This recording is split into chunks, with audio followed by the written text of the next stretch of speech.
अस्सलामु अलैकुम हामिदम व मुसल्लियम व मुसल्लिमा व बअद फ़अऊज़ु बिल्लाहि मिनश शैतानिर रजीम बिस्मिल्लाहिर रहमानिर रहीम या अय्युहल्लज़ीना आमनु अतीउल्लाह व अतीउर रसूल व उलिल अम्रि मिनकुम सदक़ल्लाहुल अज़ीम। हुज़ूर अलैहिस्सलाम की बारगाह में दुरूद शरीफ पढ़ें। अल्लाहुम्मा सल्लि अला सय्यिदना व मौलाना मुहम्मदिन व आलिहि व सहबिहि बारिक सलातु व सलामुन अलैका या रसूलल्लाह सल्लल्लाहु तआला अलैहि वसल्लम। जलसे सिर्फ हिंदुस्तानी नहीं पूरी दुनिया में होते हैं और इसका जो वजूद हुआ है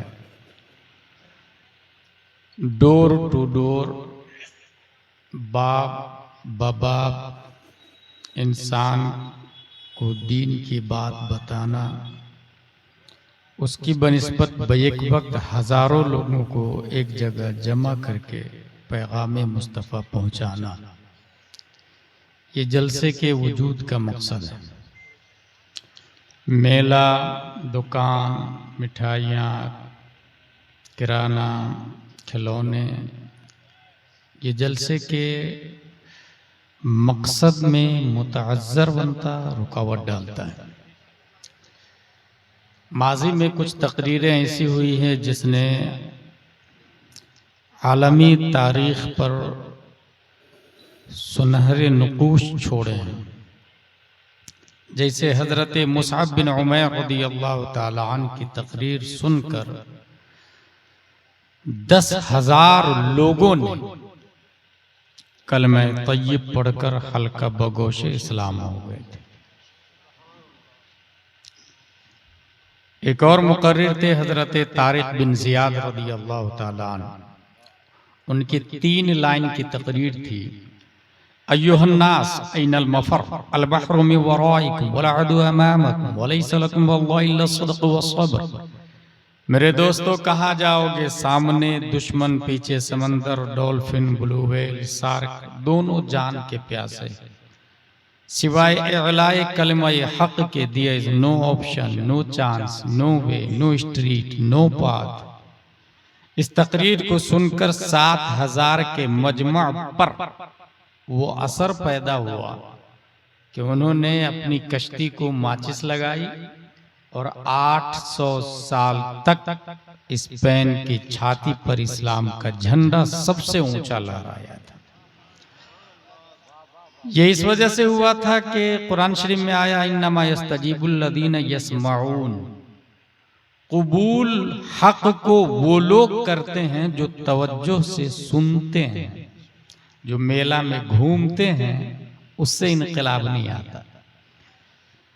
एक और जलसा बताऊं मैं आपको कि यहाँ ये जलसा खत्म होगा, शामियाने, माइक, चेयर्स,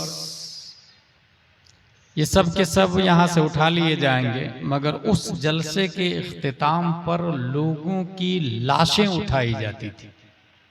लोग तौबा करके नहीं उठते थे, रूह जिस्म को छोड़ देती थी खशियत इलाही।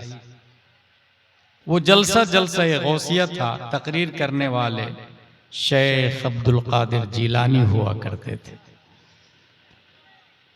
हिंदुस्तान में भी एक जलसा हुआ था जिसने आज तक, जिसका असर आज तक है। 5, 6, 7 मई 1972 का जलसा था। ये जलसा था जिसमें हुजूर सैयदुल उलमा थे, हुजूर अहसनुल उलमा थे, हुजूर मुफ्ती आज़म हिंद थे, हुजूर मुजाहिद मिल्लत थे, अल्लामा मुश्ताक अहमद निज़ामी थे, अल्लामा सिराजुल हुदा गयाबी थे, अल्लामा शमसुल हुदा गयाबी थे, बेकलुत शाही थे, रीढ़ की हड्डी की हैसियत से अल्लामा अरशदुल कादरी थे। और कल्बे जलसा, आज़िमे जलसा हुजूर हाफिज मिल्लत अलैहि रहमत व रिज़वान थे। उस जलसे के बाद कौम को जो फायदा हुआ, उस फायदे को आज भी दुनिया अल जामियतुल अशरफिया मुबारकपुर के नाम से याद करती है। ये मैं इसलिए बोल रहा हूँ आपको ताकि यहाँ पर कुछ देर आप बैठकर तवज्जो से दीन की बातों को सुने। कॉमेडी करना, हंसना हंसाना, मौजू रिवायात बयान करना, ये इस्लाम की रूह को मुतज़लज़ल कर देता है। मैं सख्त खिलाफ हूँ कॉमेडियन खतीब के भी और मौजू रिवायात बयान करने वाले, शियों की रिवायात बयान करने वाले आदम इल्म खुतबा की भी। इंग्लिश का एक मशहूर सेंटेंस है, one sentence can change your life. अगर आपने तवज्जो से सुनी तो एक ही बात आपकी जिंदगी में इनकलाब लाने के लिए काफी है। एक ही बात, जब एक बात इनकलाब ला सकती है तो यहाँ इतने लोग बैठे हैं, जब बात इनकलाब ला सकती है तो इंसान क्यों नहीं इनकलाब ला सकता है। इसका मतलब रायगंज के सिस्टम को करप्शन से करेक्शन की तरफ लाने के लिए आपका एक ही आदमी काफी है, और यहाँ तो बहुत सारे लोग बैठे हुए हैं। मेरी गुफ्तगू की हेडिंग है इमाम आजम कौन है। चूंकि उनका इंतकाल हुआ है कल, इस वजह से भाई साहब डोंट लाइक इट। ये अपने लोगों का जलसा हाईवे के किनारे हो रहा है, ये बहुत अच्छा है। जो लोग कार से चलते हैं उनके लिए बहुत आसानी होती है।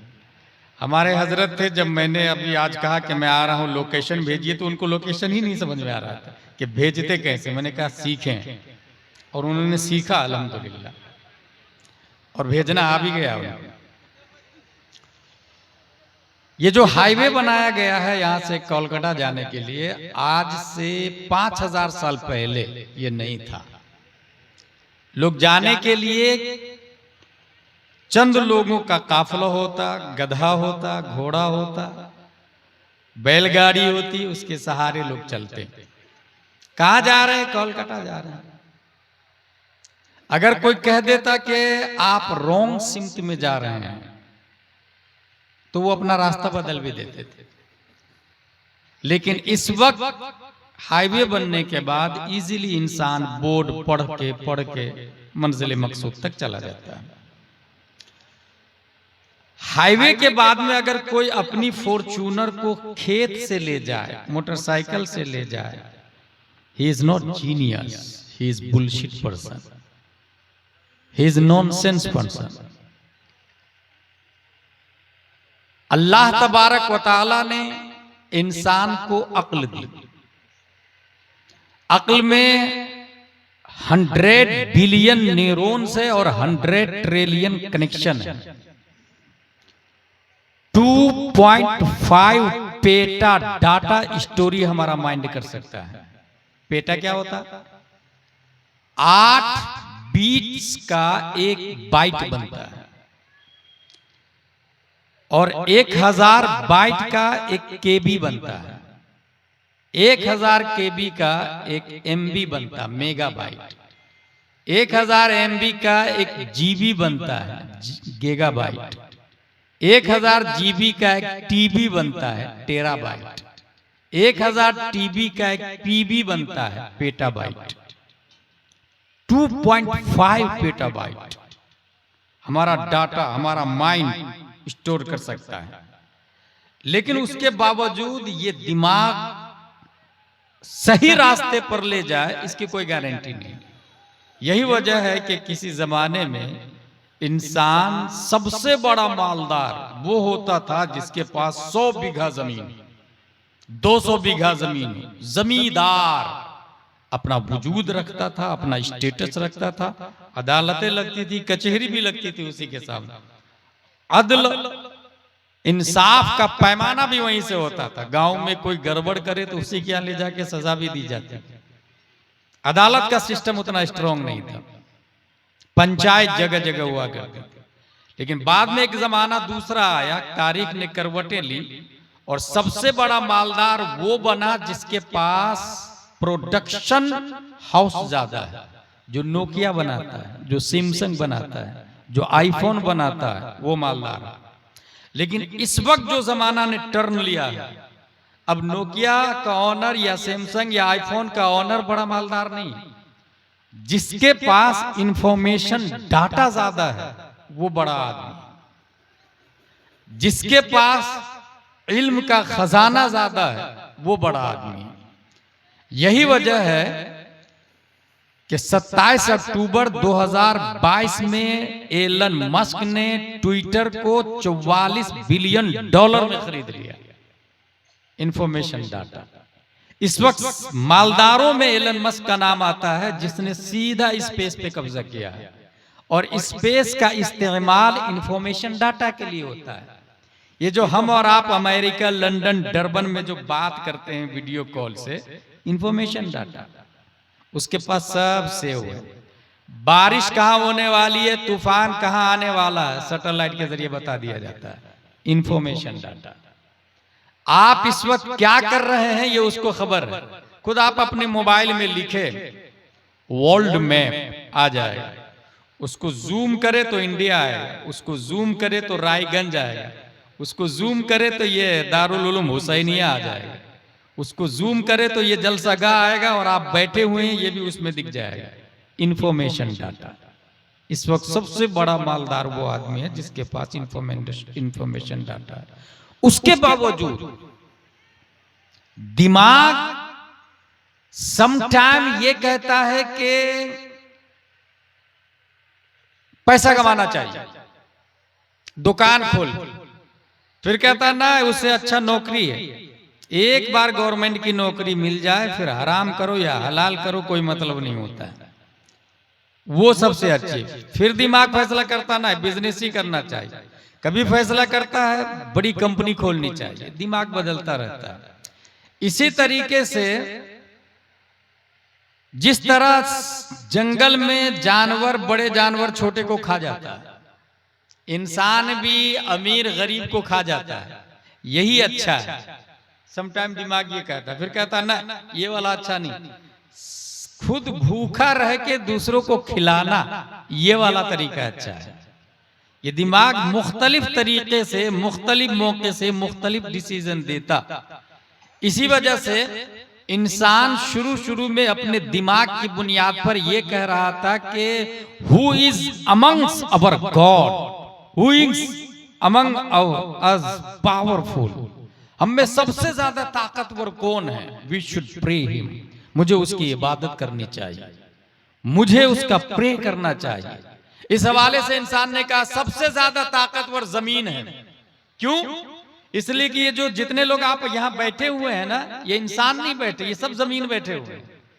क्योंकि हम लोग पैदा हुए थे 1-1.5 किलो का, लेकिन इस वक्त 50, 60, 70 किलो के जो हुए हैं ये क्या है, ये जमीन है। हमने चावल खाया, रोटी खाया, काजू किशमिश पिस्ता अखरोट खाया, ये सब जमीन से। तो जमीन से खा करके हमारा वजन बढ़ा, और यही वजन जब रिटर्न जमीन में जाता है तो जमीन उसे खा जाती है। इसका मतलब सबसे ज्यादा ताकतवर जमीन है। इंसान की अक्ल ने जमीन के बारे में यह फैसला किया, you are our God, we are praying for you, हम तेरी इबादत करते हैं। रुस्तम और सिकंदर को पैदा भी करता, बरतने का मौका भी देता, और जब ये लोग जमीन में जाते हैं तो ये खा भी जाती है जमीन। लिहाजा जमीन, you are our God, we are praying for you, हम तेरी इबादत करते हैं, तू हमारा खुदा है। अक्ल एक जगह रुकती भी नहीं है। मैंने जेल में एक किताब पढ़ी थी, जेल अकाबरीन भी गए हैं, और जो इंसान अपने मकसद के लिए जी रहा हो तो वो जेल को भी सही माना में इस्तेमाल कर लेता है। जैसे मुजद्दिद अल-फिसानी जेल में गए, बोले मुसल्ला लाओ, कुरान लाओ, और 3 महीने में पूरे कुरान का हिफ्ज कर लिया। लेकिन यहाँ ये सोचना होगा कि हम लोग खेत के लिए जेल जाते, बेटे को मारा तूने, मैं भी तेरे बेटे को मारूंगा, इसलिए जेल जाते, दुकान के लिए जेल जाते। कभी यस्सरनल कुरान के लिए जेल गए आप लोग? कभी तामीर अदब के लिए जेल गए आप लोग? कभी दारुल उलूम हुसैनिया के लिए जेल गए आप लोग? कभी कुरान शरीफ के लिए जेल गए आप लोग? मुजद्दिद अल-फिसानी दीन इलाही के खिलाफ में जेल गए थे, अकबर दीन अकबरी के लिए जेल गए थे। हासिल हम जेल में एक किताब बुलवाए, किताब का नाम था who the monk who sold his Ferrari. उसके अंदर लिखा हुआ था एक इंसान एक दिन में 65,000 मर्तबा सोचता है, 65,000, 65,000 टाइम सोचता है। उसमें से 5% नया सोचता है, 95% सोच को रिपीट करता है। 5% नया सोचता है। इंसान ने नया सोचा कि नहीं यार, ये जमीन का 100 ग्राम का ढेला उठाया, 50 ग्राम के पत्थर से उसको टकराया, तो ये ढेला टूट कर कई हिस्सों में आ गया, पत्थर नहीं टूटा। इसका मतलब मिट्टी स्ट्रांग नहीं है, पत्थर स्ट्रांग है, और जो स्ट्रांग होगा हम उसकी इबादत करेंगे। तो माबूद के ब्लैक लिस्ट में मिट्टी को डाल दिया और माबूदियत की लिस्ट में लाया स्टोन को, पत्थर को। O stone, O Mount Everest, you are our God, we are praying for you. पहाड़, तू हमारा खुदा, हम तेरी इबादत करते हैं। पहाड़ की पूजा शुरू हो गई। अक्ल और इस्तेमाल होती है। Newton, Einstein, Kepler, Oxford, Cambridge का वजूद होता, एक से एक मशीन आती है। मशीन पहाड़ पे चढ़ के चट्टान को उखाड़ कर लोहे की मशीन में डाल देती, एक मशीन दूसरी मशीन में, और दूसरी मशीन उसे पाउडर बना के जमीन के में डाल देती, ट्रेन के डब्बे में डाल देती, मुख्तलिफ कामों में इस्तेमाल करती पहाड़ को। लोगों ने ब्लैक लिस्ट में डाल दिया पहाड़ को। ना, ये हमारा खुदा नहीं हो सकता, ये हमारा गॉड नहीं हो सकता, ये पावरफुल नहीं है। इससे ज्यादा पावरफुल तो लोहा है। O steel, you are our God, we are praying for you. अय्युहल हदीद, अन्नका मअबूद, नहनु नअबुदुक। लोहा, हम तेरी इबादत करते हैं, तू हमारा खुदा। 500 टेम्परेचर से ज्यादा अगर लोहे पे को आप डाल दे, ये जो माइक देख रहे हैं आप, इसको पिघला करके बनाया गया है। लोहे को इतना पिघलाया जाता कि वो पानी की तरह सयाल हो जाता है, फिर जिस शक्ल में चाहे, जिस फॉर्म में चाहे उसे डाल दिया जाता है। लोगों ने उसको ब्लैक लिस्ट में डाला, पत्थर को, लोहा को, और सीधा फायर को सेलेक्ट किया माबूदियत की लिस्ट में। आग, तू ज्यादा ताकतवर। यही वजह है कि जब ख्वाजा इंडिया में आए थे तो 1000 से ज्यादा जगहों पर आग जल रही थी। You are our God, we are praying for you. लोग पूजा कर रहे थे, तू हमारा खुदा, हम तेरी इबादत करते हैं। टेक्नोलॉजी और आगे बढ़ती है। ये देखा कि बारिश का बादल का एक टुकड़ा आया और उसने बारान किया। जो आग नमरूद की आसमान से बातें कर रही हो, बारिश के चंद कतरात उसे काफूर बना देते हैं। लोगों ने क्या किया, फायर को रिजेक्ट किया और खुदा की लिस्ट में दाखिल किया पानी को। समंदर की पूजा शुरू हो गई, गंगा जमुना की पूजा शुरू हो गई, दरियाई दजला, फुरात, नील की इबादत शुरू हो गई। सुनामी लहरों को देखकर इंसान ने कहा सबसे बड़ा माबूद तो समंदर है। You are our God, we are praying for you. Einstein का नजरिया सामने आता कि बारिश होती कैसे। सूरज अपनी शुआओं को सतह आबे बहर पे बैठाता है, सूरज अपनी किरणों को समंदर की छाती पे बैठाता, पानी गर्म होता और भाप बन के ऊपर जाता, वही बादल बन के जमा होता, बारिश बन के बरसता। लोगों ने कहा ना ना ना ना, वी वो रॉन्ग रॉन्ग रॉन्ग, ताकतवर पानी नहीं है, इसका बाप तो सूरज है। Our solar system is made up one star, that is sun, great sun, big star.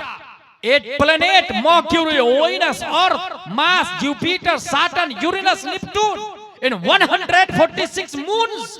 हमारी गैलेक्सी में सबसे ज्यादा ताकतवर और बड़ा पावरफुल तो सूरज दिख रहा। सूरज, you are our God, we are praying for you. अय्युहा Shams, अन्नके मअबूद, नहनु नअबुदुक। ओ सन, you are our God, we are praying for you because you are big star. 13 lakh जमीन, जिस जमीन पे आप बैठे हैं ना, ऐसी 13 लाख जमीन सूरज में फिट हो सकती है, इतना बड़ा है सूरज। 3,33,000 गुना ज्यादा बड़ा है सूरज धरती की बनिस्बत, 3,33,000 गुना। अब सोचे कितना ताकतवर होगा सूरज, कितना पावरफुल होगा सूरज। इसलिए ट्विंकल ट्विंकल लिटिल स्टार वाले भी, ABCDEFGH वाले भी, क ख ग घ अंगर वाले भी, च छ ज ज अ आ ई उ वाले भी, बेवकूफ, अकलमंद, जीनियस, आइंस्टाइन, साइंटिस्ट, सब लोगों ने कहा सूरज तू ही सबसे बड़ा है। We are praying for you, तू सबसे ज्यादा ताकतवर है। कुफ्र पर मशीयत को जला लाता।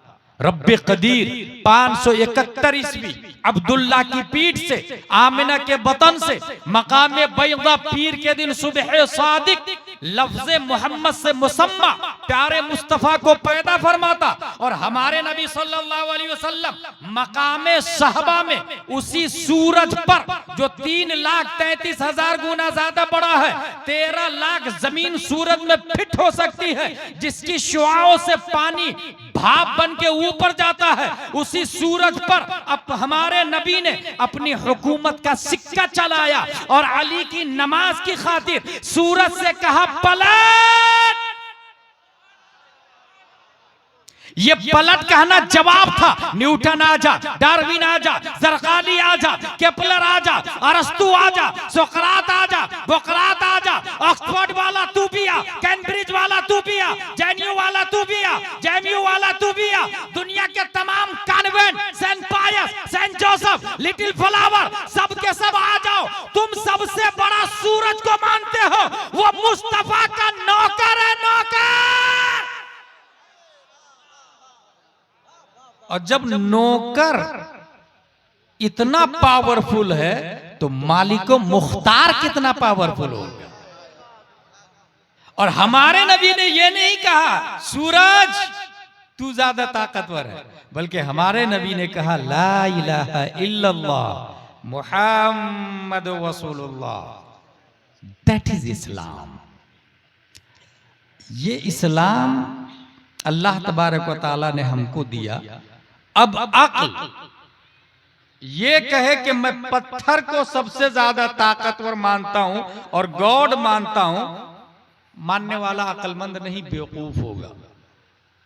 इस्लाम के आने के बाद कुत्ता, बिल्ली, छछुंदर और सांप की इबादत करने वाला बुलशिट होगा, जीनियस नहीं हो सकता है। जीनियस वो है जिसने ये कहा कि ये सब मखलूक है, जिसने पैदा किया वो इबादत के काबिल है। ला इलाहा इल्लल्लाह मुहम्मद रसूलुल्लाह सल्लल्लाहु तआला अलैहि वसल्लम।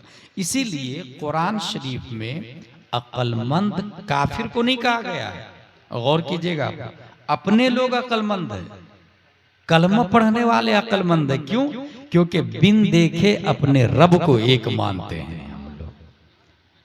कुरान शरीफ में आया वइदा क़ील लहुम आमिनु कमा आमनन नास क़ालू अनुमिनु कमा आमन सुफ़हा अला इन्नहुम हुमुस सुफ़हा।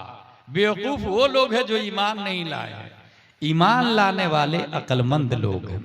अब अल्लाह तबारक व तआला ने इस्लाम दिया। हाईवे बनने के बाद अब अगर कोई लेफ्ट राइट से जाता है तो वो अक्लमंद नहीं। इस्लाम एक हाईवे है दिमाग के लिए, कि दिमाग चलेगा किस ट्रैक पर, दिमाग किस वे पर चलेगा। अब एक अरीजा परवरदिगार आलम, ये सिराते मुस्तकीम जो तेरा इस्लाम है, रायगंज से कोलकाता जब हम जाते हैं तो ये जो रास्ता बना है, डामर, सरिया, सीमेंट, कंक्रीट, पत्थर, गिट्टी, ये एबल टू टच है, एबल टू वॉच है, एबल टू लुक है। ये मटेरियल हाईवे है। मटेरियल हाईवे पर जाने के लिए हमें लोकेशन की जरूरत पड़ती है, हमें सिग्नल की जरूरत पड़ती है, हमें एरो की जरूरत पड़ती है। इसलिए जगह जगह बोर्ड लगा रहता है, अब यहां से कोलकाता 200 किलोमीटर, एरो का निशान ऊपर की तरफ, या तो मतलब सीधा जाने दीजिएगा, लेफ्ट राइट में मत मुड़िएगा। जब राइट में रास्ता मुड़ेगा, अब यहां से कोलकाता 100 किलोमीटर, राइट में एरो का निशान, अब राइट में ले लीजिए। और अगर कोई ये कहे कि नहीं मैं राइट में नहीं जाऊंगा, तो मंजिल मकसूद तक नहीं पहुंच सकता है। जैसा जैसा हाईवे का एरो बताएगा हमें चलना होगा। परवरदिगार आलम तेरा इस्लाम डामर, सरिया, सीमेंट, कंक्रीट, गिट्टी, पत्थर का नहीं है। तेरे इस्लाम पर हम चलेंगे कैसे, वो तो दिखता ही नहीं। अल्लाह तबारक व तआला ने इसी एतराज और कमजोरी को दूर करने के लिए इस्लामिक हाईवे पर सिग्नल लगाया। सिग्नल लगाया 480 हिजरी में, सिर्फ 80 हिजरी में अल्लाह ने नबी के नूर का एक हिस्सा साबित की पीठ में डाला, तो कूफा की धरती पर सिग्नल इलाही बनके इमाम आजम अबू हनीफा पैदा हुए हैं। दैट सिग्नल 470 हिजरी में शेख अबू साले की पीठ से जीलान की धरती पर अल्लाह का सिग्नल बनके शेख अब्दुल कादिर जीलानी पैदा हुए हैं। 533 हिजरी में ख्वाजा गयासुद्दीन की पीठ से भारत में सिग्नल इलाही बनकर अगर कोई आया है, दुनिया ख्वाजा गरीब नवाज के नाम से याद करती है। 10 शव्वाल 1272 हिजरी 14 जून 1856 ईस्वी में सिग्नल इलाही बनके फिरके बातिला और इस्लामिक स्कॉलर, इस्लामिक पीपल के दरमियान खत्ते इम्तियाज खींचने के लिए अगर कोई आया है, दुनिया उस सिग्नल इलाही को इमाम आजम अबू हनीफा के नाइब हजरत आला हजरत इमाम अहमद रजा खान के नाम से याद करते हैं। That's clear. इस्लामिक हाईवे पर ये लोग सिग्नल है। कौन लोग? इमाम आजम, गौसे आजम, आला हजरत। अब यहाँ एक बात बताया मैंने आपको कि अगर कोई कहे, जैसा कि वहाबी देवबंदी नहीं मानता, जैसा कि जाकिर नायक की औलाद नहीं मानती, इंजीनियर मिर्जा की औलाद नहीं मानती, तस्लीमा नसरीन की औलाद नहीं मानती, तो जो शख्स हाईवे पे सिग्नल की मुखालफत करे वो मंजिल मकसूद तक नहीं पहुंचेगा। नीज अगर कोई आपसे ये कहे कि ये तुम सुन्नी को सिर्फ सिग्नल दिखता, हमें तो दिखता ही नहीं। अगर गौसे आजम सिग्नल है तो हमें भी नजर आना चाहिए ना। इमाम आजम सिग्नल है तो हमें भी नजर आना चाहिए ना। आला हजरत सिग्नल है तो हमें भी नजर आना चाहिए ना। ख्वाजा गरीब नवाज सिग्नल है तो हमें भी नजर आना चाहिए ना। तो उसे जवाब दीजिएगा यस यस यस, नजर आना चाहिए। ये जो हाईवे पे हम चलते हैं तो रात में हर गाड़ी वाले को वो सिग्नल नजर नहीं आता। उस गाड़ी वाले को नजर ना आता है जिस गाड़ी में लाइट लगी हुई होती है। अगर फॉर्च्यूनर में लाइट है तो सिग्नल नजर आएगा, लाइट नहीं सिग्नल नजर नहीं आएगा। एक्टिवा में लाइट है सिग्नल नजर आएगा, स्कॉर्पियो में लाइट है सिग्नल नजर आएगा, औरा में लाइट है सिग्नल नजर आएगा। पता ये चला सिग्नल है इमाम आजम। देखने के लिए छाती में ईमान की लाइट चाहिए। और यहीं से ये भी पता चला कि हमें दिखता तुझे नहीं दिखता, मतलब लाइट हमारे पास है, तेरे पास नहीं है। सुन्नियों के पास ईमान की लाइट है, वहाबी देवबंदी के पास लाइट ही नहीं है। यतीहू न फिल और ला इलाहा उलाई वला इलाहा उलाई, वो भटक रहे हैं, उसे नजर नहीं आते। साबित हुआ कि इमाम आजम अबू हनीफा सिग्नल है। इमाम आजम अबू हनीफा में इतना इल्म आया कहां से? उनके वालिद साहब जब पैदा हुए, इमाम आजम के वालिद साहब, क्या नाम था उनका? साबित। वो जब पैदा हुए तो तहनीक के लिए, ये दर्से नबवी है, याद रखिएगा, और हर बात को सीख करके अपने आप में यूज कीजिएगा उसको, यही जलसे का मकसद है। जब बच्चा पैदा होता है तो बुजुर्गों की बारगाह में ले जाया जाता है। आप भी ले जाएं, आप भी ले जाएं। और तहनीक के लिए खजूर चबा के, मीठी चीज चबा के दिया जाता। और कुछ नहीं हो तो अपनी जुबान उनकी जुबान में से लगा दिया जाता है। हजरत अली ने अपनी जुबान इमाम आजम के वालिद की जुबान से टच कर दिया। उनका लुआबे देहन ट्रांसफर हुआ उनके वालिद साहब की बॉडी में, और वालिद साहब की बॉडी से लुआबे देहन ट्रांसफर हुआ इमाम आजम अबू हनीफा की बॉडी में। लिहाजा इमाम आजम अबू हनीफा की बॉडी में हजरत अली का लुआबे देहन है, और हजरत अली के बदन में नबी का लुआबे देहन है। नाम क्या रखा? नुअमान। अपने यहाँ क्या होता है, लोग हॉलीवुड, बॉलीवुड, ट्रॉलीवुड की पैरवी करते, फेमस आदमी की पैरवी करते, धड़ाक से खुद नाम रख लेंगे और फिर फोन लगाएंगे, मुफ्ती साहब दारुल उलूम हुसैनिया में मेरी बेटी का नाम परवीन है, नाम बताइए ना, माना बताइए ना जरा, माना। और पूरे फिरोजुल लुगात में नहीं मिलता है इसका माना।